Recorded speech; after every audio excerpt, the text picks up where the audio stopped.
Hi, I'm Zoe. Welcome to another story that will leave you questioning what you thought you knew. So there's this guy who won a ton of Olympic medals and became super famous, only to later end up ending someone's life. His name? Oscar. But most people know him as Blade Runner because of his incredible story.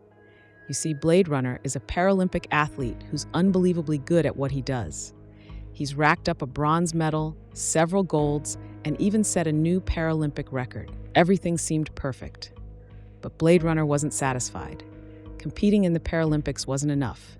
He wanted to race against able-bodied athletes in the Olympics. So he trained relentlessly, waiting years for approval from the Athletics Foundation. Finally, after 5 years, Blade Runner was officially allowed to compete against non-disabled athletes. He entered the London Olympics, and although he didn't win any medals, it was a historic moment. Blade Runner was the first double amputee to compete in the traditional Olympics, but his success didn't stop there. He went back to the Paralympics that same year and secured 2 golds and a silver, solidifying his place as a world-class athlete. The world fell in love with Blade Runner. Fans cheered him on, calling him the fastest man with no legs, and of course, Blade Runner. Major brands like Nike came knocking, and his career seemed unstoppable.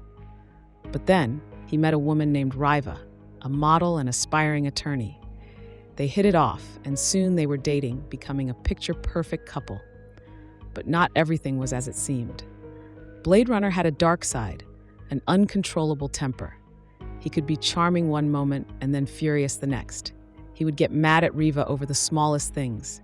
He could talk about his exes, but the moment Riva mentioned hers, Blade Runner would lose it. 3 months into their relationship, things took a tragic turn. One night, they got into a heated argument at Blade's house.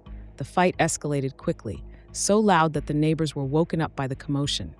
Riva, terrified, ran into the bathroom, slamming the door behind her and locking herself inside.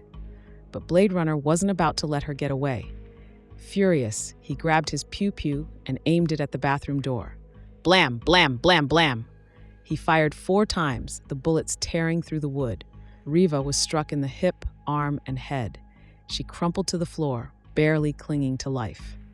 Blade Runner realized what he'd done and panicked. He put on his prosthetic legs, grabbed a cricket bat, and began smashing the bathroom door down.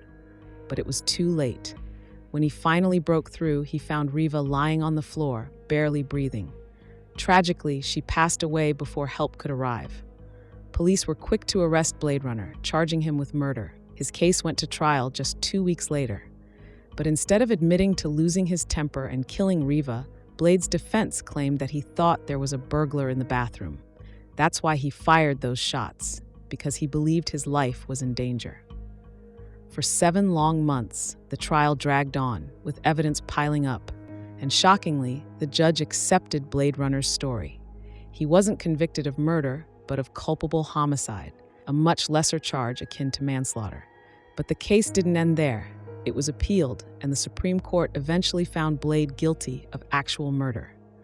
In the end, Blade Runner was sentenced to 13 years and 5 months in prison. Yet earlier this year, after serving just 9 years, he was released. And now he's out, living his life again. Crazy, right? Sometimes reality is even more shocking than fiction. Until next time, stay curious, and I'll see you in the next story.